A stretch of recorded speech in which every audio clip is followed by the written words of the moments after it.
nosotros no debemos de tener nuestra mirada en las cosas que se ven. Lo que necesitamos es desarrollar una visión para lo que no se ve, ver lo invisible, ver lo eterno, dice la palabra. Si tú ves solamente lo visible, muy probable tus emociones van a responder hacia lo que estás viendo. Nuestras emociones responden a lo que vemos. Cuando pasamos por un problema, ¿dónde ponemos nuestros ojos? ¿Qué actitud tomamos?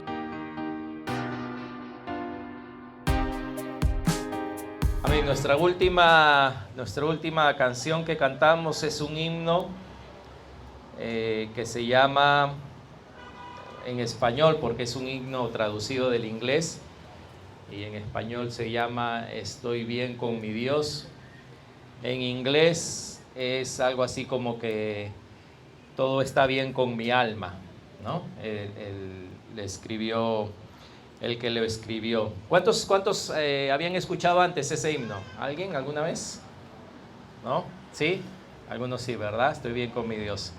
Bueno, este himno fue escrito por Horatio Spafford en 1873. Así que si hacen su matemática, hace 149 años. Yo sé que de repente a algunos no es su melodía favorita, o cada uno tiene preferencia de canciones, ¿sí o no? A algunos les gustan más movidas, más lentas, algunos más instrumentos, menos instrumentos, pero hay mucho tipo de diferentes canciones con las cuales podemos alabar a nuestro Dios. Y usualmente los músicos modernos, perdón, lo que yo sé es que para componer canciones muchas veces ellos se van a un retiro, o sea, se retiran ellos, ¿no? Sea al campo, al mar o a un lugar donde puedan estar tranquilos, y ahí se ponen a orar, a buscar a Dios, y ahí empiezan a componer sus canciones o a producir canciones para el nuevo álbum, porque ellos tienen contrato y tienen que cumplir con cierta cantidad de álbums en cierta cantidad de años. Y yo sé que algunas canciones son famosas durante un tiempo, pero como decía, esta canción de él tiene 149 años y en inglés más que en español quizás todavía la cantan hasta el día de hoy. ¿Qué ha hecho especial a esta canción? Y es que esta canción tiene una historia, este himno tiene una historia y se los quiero compartir.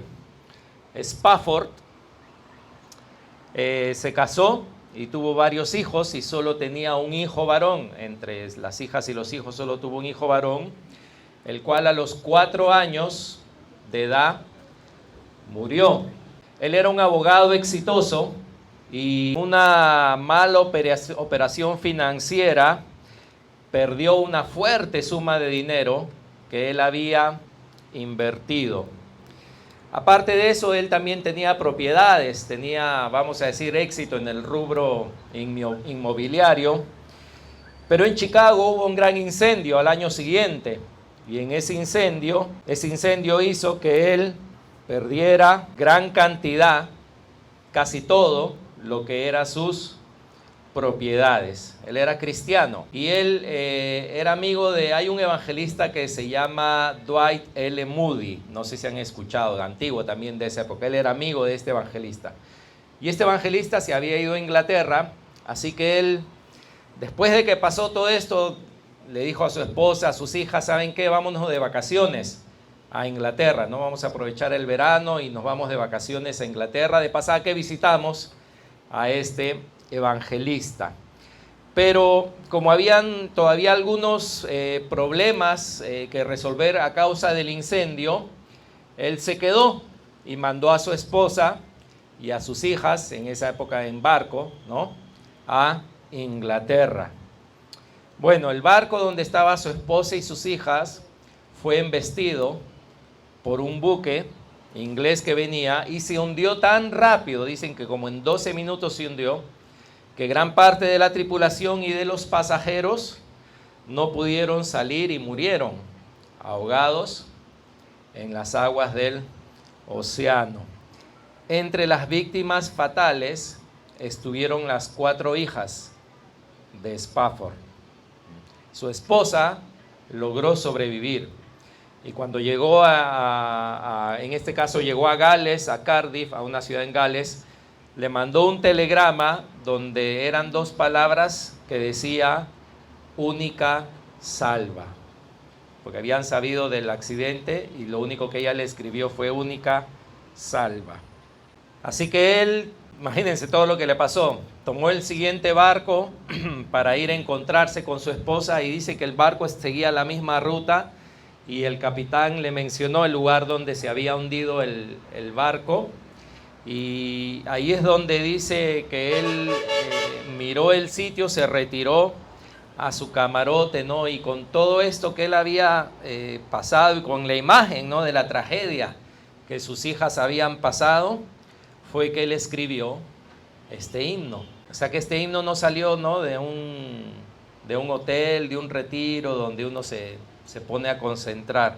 Y les voy a repetir las palabras, ¿no? Dice: de paz inundada mi senda ya esté, o cúbrala un mar de aflicción.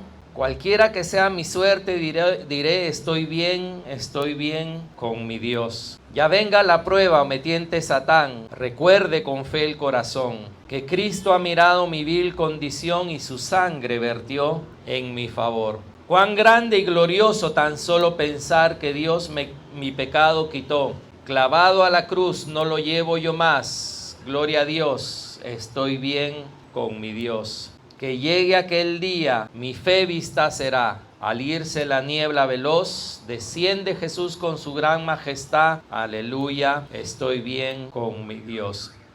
Y como decía el coro, en inglés quizá pueda tener un poco más sentido como él lo escribió. Él dijo: It is well with my soul. Está bien con mi alma. Es como que a pesar de todo lo que he pasado, a pesar de todas las tragedias que me han venido en estos últimos años, él decía: yo estoy bien, y en este caso, como lo han traducido, con mi Dios.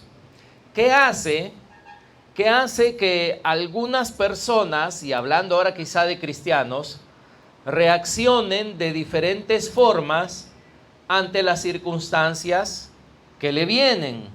Sean tragedias muy fuertes como las que le ocurrieron a él, o cosas inclusive menores. ¿Cómo tú habrías reaccionado en lugar de él?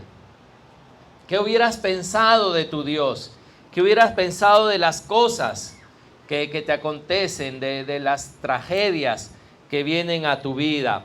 Seguramente, y no lo voy a decir por ti, ¿ok? No digas: el pastor está hablando por mí. No estoy hablando por ti. Pero yo me imagino que la mayoría, excepto tú, por supuesto, ¿no?, estaríamos enojados con Dios. Culparíamos a Dios, estaríamos enojados con Dios, enojados con el mundo, resentidos, diciendo: ¿por qué Dios? ¿Por qué Dios no? O sea, ¿por qué todas estas cosas me vienen? Porque así es, lamentablemente, así es la naturaleza humana, que no está rendida, ¿no?, que no está rendida a Dios. Si hubiéramos podido preguntarle a él: ¿acaso todo esto que te ha pasado tiene sentido?, él hubiera dicho: no, nada de esto tiene sentido. Pero yo en mi vida he visto que por cosas mucho menores, por cosas que comparadas, ¿no?, son muy ínfimas, a veces mi fe se mueve, mi fe se pierde. A veces, como decía, no me puedo hasta resentir con Dios, decir: ¿por qué Dios esto? ¿Por qué Dios lo otro? ¿Qué hace que algunas personas reaccionen diferente? Y muchas veces tiene que ver con qué actitud tenemos, qué actitud tomamos ante las cosas que enfrentamos. Otra vez, nuestra tendencia siempre es buscar culpables, echarle la culpa a alguien, pero como cristianos, ¿qué actitud tomamos ante las cosas que enfrentamos. ¿Y qué es la actitud? Dirás, pastor, ¿pero qué es eso? ¿Qué es actitud? ¿A qué te refieres con actitud? Bueno, la definición más simple dice que es la manera de estar alguien dispuesto a comportarse u obrar. O sea, la actitud es algo que tú ya tienes que tener antes. Es algo que tú ya tienes que poseer, porque según tu actitud, tú vas a comportarte u obrar. La actitud es el comportamiento que emplea un individuo frente a la vida. Y como vemos en este caso, ¿no?, de Spafford, ¿qué actitud tomó él ante sus circunstancias? ¿Será que Dios a ti y a mí también nos da el camino de que ante nuestra vida tomemos diferentes actitudes? ¿Qué piensan? ¿O es como que ya la actitud es algo que yo nazco con eso y pues soy esclavo de eso y estoy sujeto a la actitud y tengo que vivir como me sale? ¿O será que Dios nos da a nosotros la libertad de escoger qué actitud vamos a tomar frente a las situaciones, frente a la vida? Cuando este mundo en el cual vivimos todos nos está aplastando, nos quiere tirar hacia abajo, ¿habrá algo que podemos hacer que pueda cambiar y que en vez de irnos hacia abajo nos haga más bien levantarnos? ¿O estamos a la merced de las cosas que nos pasan? Los aviones, las avionetas, los aviones tienen un instrumento, y los que han jugado de repente, ¿no?, los que han visto un avión, hay un instrumento redondito que los pilotos siempre ven, que sale una línea y se supone que la parte de arriba es el cielo y la parte de abajo es la tierra, y hay una línea en medio que se tiene que el avión alinear, como un horizonte. ¿Han visto? Este instrumento es el que alinea, ¿no? El que tiene el piloto se fija para alinear. Ok, ¿saben cómo se llama ese instrumento? Se llama indicador de actitud. Al avión le han puesto actitud. El avión tiene actitud. Y este instrumento les permite no estrellarse y llegar al destino deseado, ¿no? Así que se llama actitud. La actitud de la nave, la actitud del avión, es la posición del avión en relación al horizonte. Cuando el avión se eleva, ese instrumento, vas a ver que la nariz del avión tiene que estar sobre el horizonte y por tanto el avión se eleva. Entonces la actitud está sobre el horizonte. Cuando desciende, su actitud está debajo del horizonte. Entonces en ese instrumento tú vas a ver las dos alitas ahí y ves si se suben o si se bajan.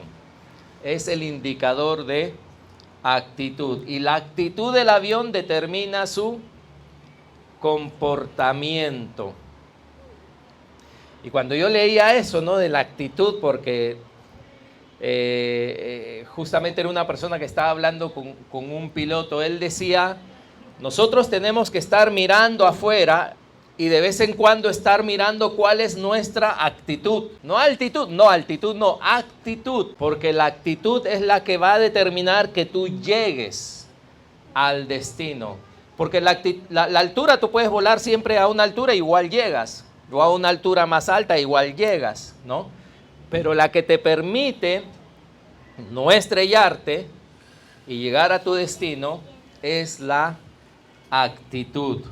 La actitud, cuán importante es ella. Y el otro día también estaba viendo un documental del Apolo 13. En este documental están hablando con los 3 astronautas de esta nave, ¿no? Y uno de los 3 astronautas era bien bromista. Siempre en todo grupo nos falta un bromista, ¿verdad? Acá en la iglesia, ¿quién será? No sé.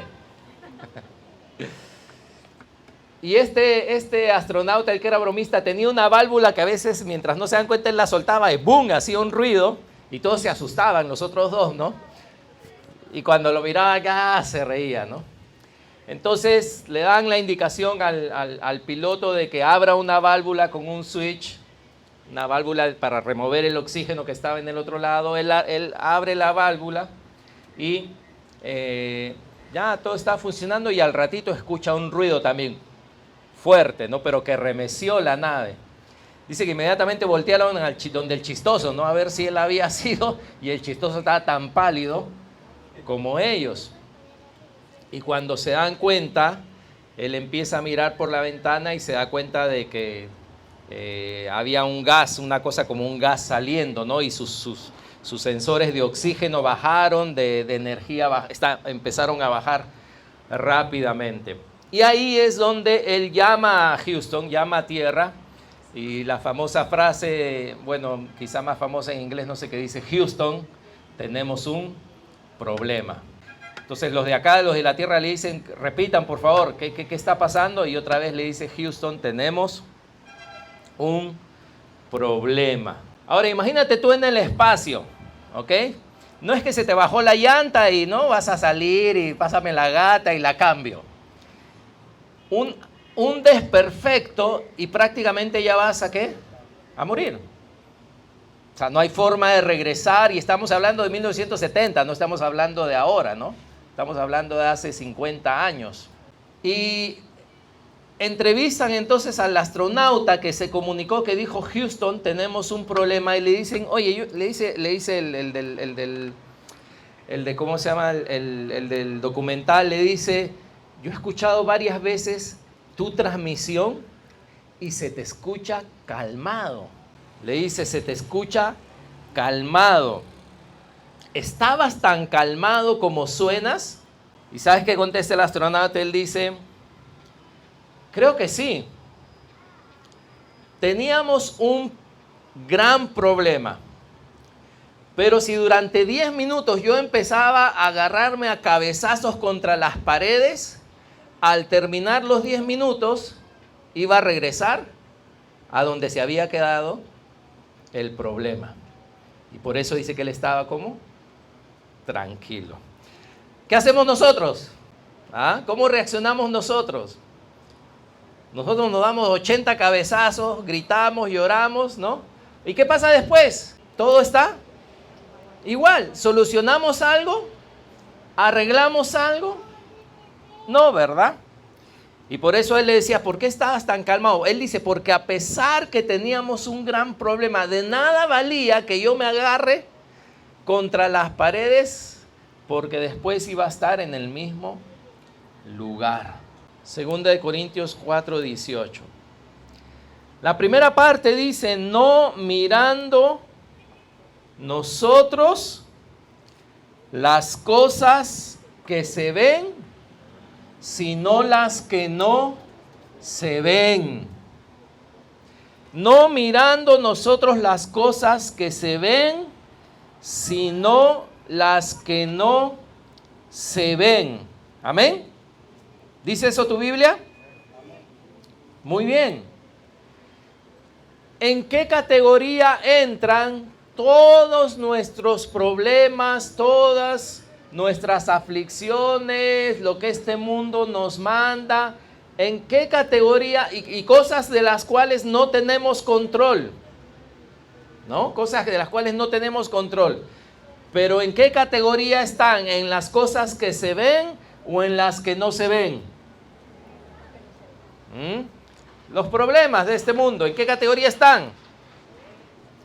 En las cosas que ¿qué? Que se ven, ¿sí o no? Se ven, el doctor te dice algo, tú ves eso que te ha dicho el doctor. En tu trabajo te dicen algo, son las cosas visibles, ¿no? Sientes algo en el cuerpo, sientes algo en el hombro, no sé. Todo lo que esta tierra te manda, y muchas cosas, como digo, de las cuales tú no tienes control, son las cosas que se ven. Son las cosas que son palpables.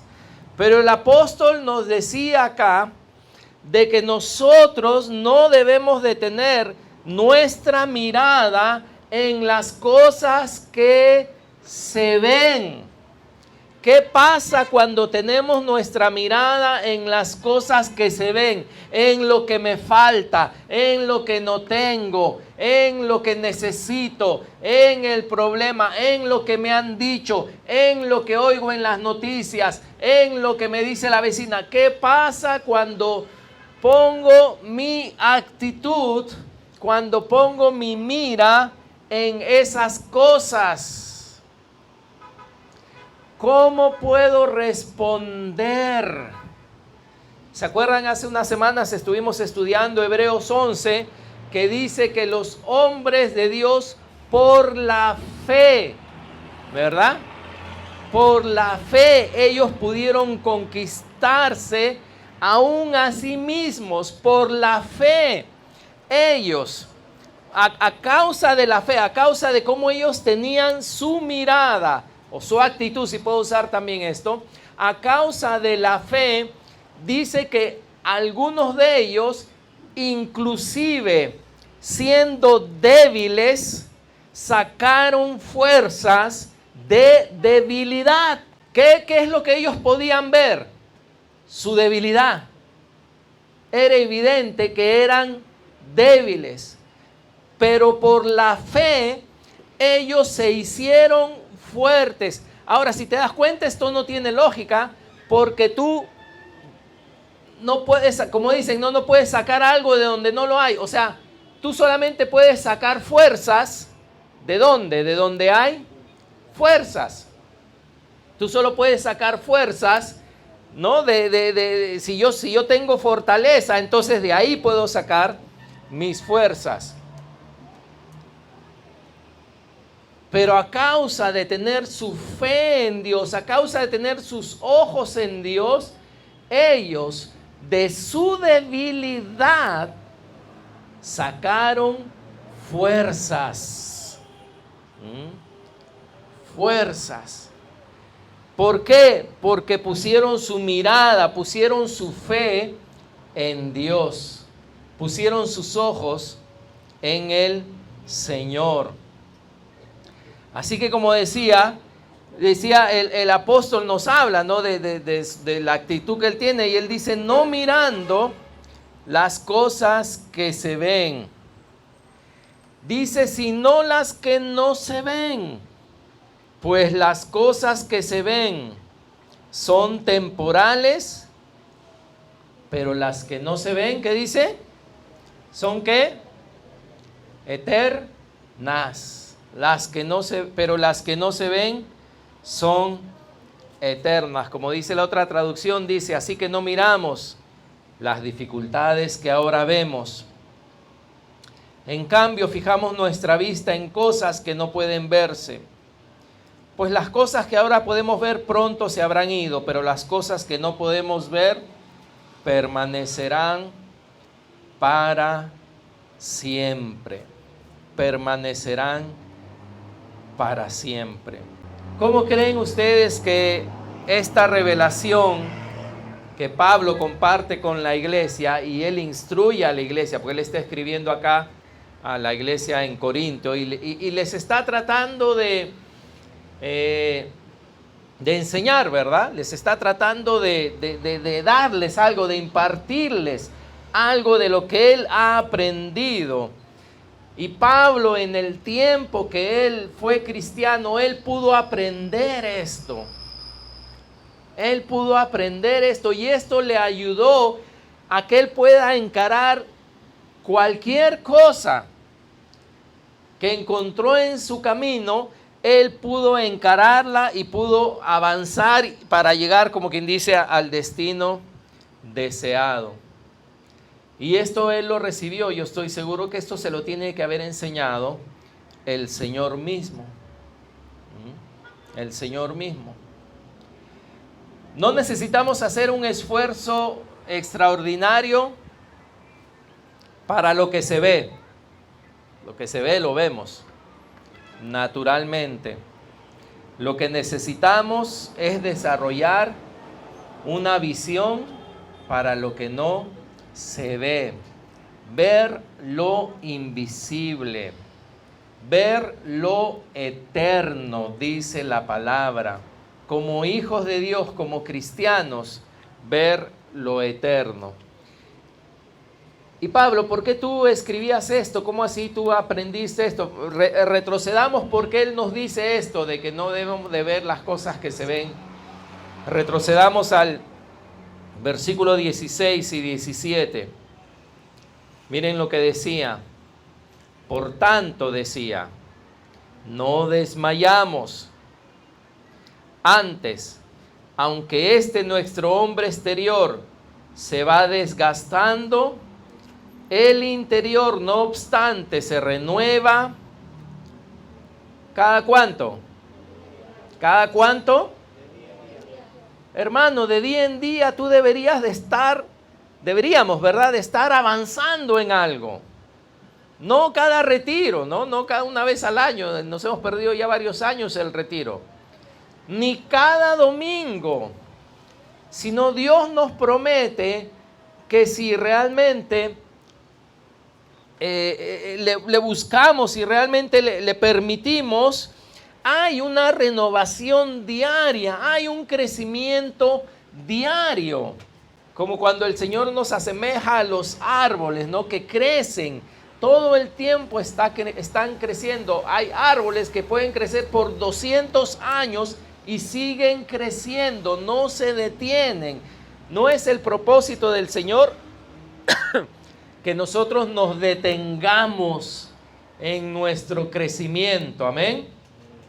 No te detengas. Día a día, dice, él decía, interiormente somos renovados día a día.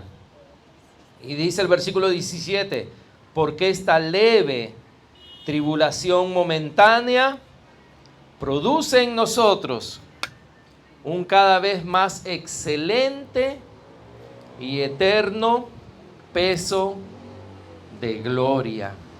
Dice que tribulación momentánea, ¿no? En su experiencia como hijo de Dios, él atravesaba cosas difíciles. Y ahí es donde él aprendió, y ahí es donde él dijo, ¿saben qué? Yo padezco estas cosas, y antes le decía, lo padezco por amor a ustedes, etcétera, etcétera. Pero él dice, no mirando las cosas que se ven, sino las que no se ven, porque las que se ven son temporales, pero las que no se ven son eternas, ¿no? Cuando pasamos por un problema, ¿dónde ponemos nuestros ojos? ¿Qué actitud tomamos? Y no estoy diciendo de que Dios no espera que tengamos emociones, pero nuestras emociones, fíjense, nuestras emociones responden a lo que vemos. Sí, tenemos emociones, pero nuestras emociones responden a lo que vemos. Si tú ves solamente lo visible, muy probable tus emociones van a responder hacia lo que estás viendo visiblemente. Pero si tú ves más allá y si tú puedes ver lo invisible, si tú puedes ver las promesas de Dios, si tú puedes ver a Dios, si tú puedes ver la palabra de Dios, ahí tus emociones van a seguir lo que tú estás viendo. No podemos dejar que nuestras emociones nos gobiernen. ¿Cuántos han escuchado ese dicho que dice las emociones nublan la razón? Y si no podemos ver la situación claramente, va a ser difícil que podamos prepararnos para responder conforme la situación lo amerita. Y pastor, ¿qué serán las cosas que no se ven? Entonces, acompáñenme a Hebreos 12, por favor. A partir del versículo 18.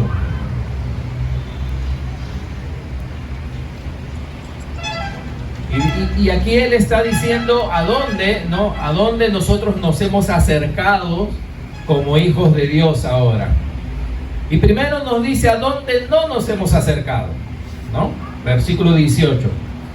Porque no os habéis acercado al monte que se podía palpar y ardía en fuego, a la oscuridad, a las tinieblas y a la tempestad. ¿De qué monte está hablando ahí? A ver quién se acuerda. ¿De qué monte está hablando? ¿Del monte qué? Monte Sinaí, ¿verdad? Donde fue dada la ley. Y ese era un monte que se podía ver o no se podía ver. Sí, ¿verdad? En la época ahí donde estuvo Moisés, había fuego, dice, y estaban, ¿no? Fuego, oscuridad, tinieblas, tempestad, y estaba ahí todo el pueblo de Israel alrededor de ese monte viendo todo eso que se veía. Y en eso escucharon una trompeta, un sonido de trompeta, dice ahí el versículo 19, y una voz que retumbaba, que era la voz de Dios. Y tal era la voz del que hablaba, que el pueblo de Dios escuchó todo eso, veía todo eso, y dijeron ellos que no nos hable Dios a nosotros. ¿Sabes qué, Moisés? Que Dios te hable a ti, pero a nosotros que no nos hable, porque esto que vemos no lo podemos soportar. Así fue cuando se dio la ley. Y dice versículo 20, porque no podían soportar lo que se ordenaba. Si aún una bestia tocar el monte, será apedreada o pasada con dardo. Y tan terrible era lo que se veía, ¿no?, que Moisés dijo: estoy espantado y temblando. Moisés, el hombre más manso de la tierra, cuando él vio lo que se veía, a pesar que era de Dios, ¿verdad? El monte encendido, el fuego, ¿él qué hizo? Dijo: ay, me voy a acercar a Dios, quiero ir a Dios, quiero subir al monte. No, ¿qué sus emociones qué dijeron? Sus emociones para con Dios, ¿qué dijeron? Amo a Dios, compuso una canción, qué bonito es Dios, cuán bello es el Señor. No, sus emociones ¿qué dijeron? Estoy ¿qué? Espantado y temblando, porque a pesar de ser Moisés, las emociones siguen lo que ves. Pero ¿qué decía acá? Ustedes no se han acercado, le decía, a un monte así como el que se tuvo que acercar Moisés y todo el pueblo. Moisés, el hombre más bravo de los bravos: estoy espantado y temblando. Versículo 22. Si no, dice, que os habéis acercado, ¿qué dice? ¿Qué dice? Al monte de Sión. ¿Dónde queda ese monte, Víctor? ¿Ah? A la ciudad del Dios vivo. ¿Qué avión tomo para ir allá? ¿Qué? ¿Jerusalén? ¿Dónde está? Jerusalén, sí, pero ¿cuál es Jerusalén? ¿Dónde queda? Es celestial, ¿verdad? ¿La veo? ¿Puedo tomar un tour allá? ¿A Jerusalén la celestial? No. ¿Qué más? ¿A dónde más nos hemos acercado? A la compañía. ¿De qué? No de millares, sino de ¿cuánto? ¿Cuántos? Muchos millares de ángeles.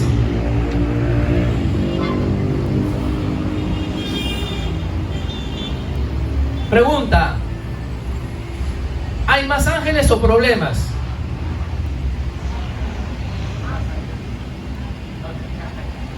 ¿Ah? Acá. Problemas en el mundo, pero acá a mí me dice que yo me he acercado aquí, a este sitio, ¿sí o no? Nosotros, dice, nos hemos acercado.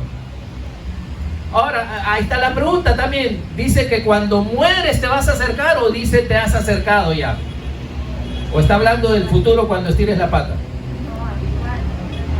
Está hablando del presente, ¿verdad? Y por eso decía, sí, tienen razón, hay más problemas en lo que se ve, pero en lo que no se ve, que hay más. Porque dice que hay muchos millares de ángeles. Y yo me ponía a pensar ahorita, ¿no? Y decía, ni me tienen que decir de problemas, porque puedo ya ver 80, ¿no? Pero ¿por qué no puedo ver lo que no se ve? Muchos millares de ángeles. ¿Qué más? Porque sigue: a la congregación de los primogénitos que están inscritos en los cielos, a todos los que han, o sea, todos los cristianos antes de nosotros. Dios no hace diferencia entre los que están vivos y los que están muertos, como para decir, son dos grupos diferentes. Somos un solo grupo. Es como tus hijos, ¿no? Yo tengo 3 hijos y tengo uno que ya se graduó de sus estudios. Los otros 2 todavía. Ya entonces él es otro hijo diferente, pues no, ya no sé. Los 3 sigo teniendo relación con los 3. Nada ha cambiado en mi relación, ¿sí o no? Ahora uno es graduado ya y está en otro nivel, pero nosotros siguen siendo. Y acá nosotros que estamos en la tierra todavía batallando con Satanás y con la carne y con todo, nos hemos acercado a los que ya han venido antes de nosotros, pero Dios nos ve a todos como una sola familia. Nos hemos acercado a ellos, a Dios, que dice el juez de todos, a los espíritus de los justos hechos perfectos. O sea, los imperfectos estamos con los perfectos, pero Dios nos ve a todos reunidos juntos. A Jesús, el mediador del nuevo pacto, nos hemos acercado a Jesús, y a la sangre rociada de Jesús, que habla mejor que la de Abel. ¿Por qué dice que la sangre de Jesús habla mejor que la de Abel? ¿Se acuerdan de Abel? ¿Quién fue? ¿El que mató quién? ¿No? Caín. ¿Y qué clamaba su sangre? Dice que Dios dijo, oigo, ¿no? Su sangre clamaba justicia, pero la sangre de Cristo clama perdón. Por eso la sangre de Cristo es mejor que la sangre de Abel.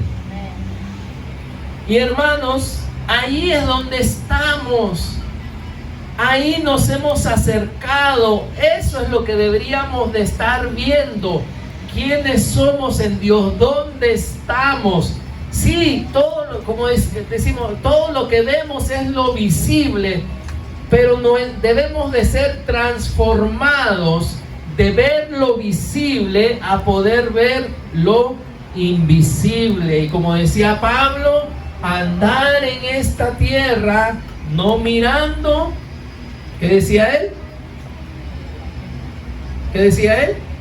No mirando las cosas porque son temporales, sino mirando las cosas que no se ven porque son eternas. ¿Cuántos quieren elevarse alto en Dios? ¿Quieres elevarte de verdad alto en Dios? Adivina qué tienes que hacer. Es como el avión. Tienes que elevar, ¿qué cosa? Tu actitud. Y empezar a ir hacia arriba. Los problemas van a hacer que tu actitud, ¿cómo vaya? ¿Hacia dónde? ¿Y dónde terminas si empiezas a volar hacia abajo? Estrellado. Pero la fe nos hace centrarnos en Dios, ver a Dios y poder ir hacia arriba. Y desde el versículo 22 al 24, donde dice: ¿a dónde nos hemos acercado? Todas esas cosas para el ojo humano son invisibles. ¿Sí o no? ¿O dónde está? ¿Quién puede ver Jerusalén la celestial? ¿Dónde está el ángel acá? De repente estamos rodeados de ángeles, pero este ojo humano no lo ve. Viendo lo que no se ve. Pónganse en pie, amados hermanos.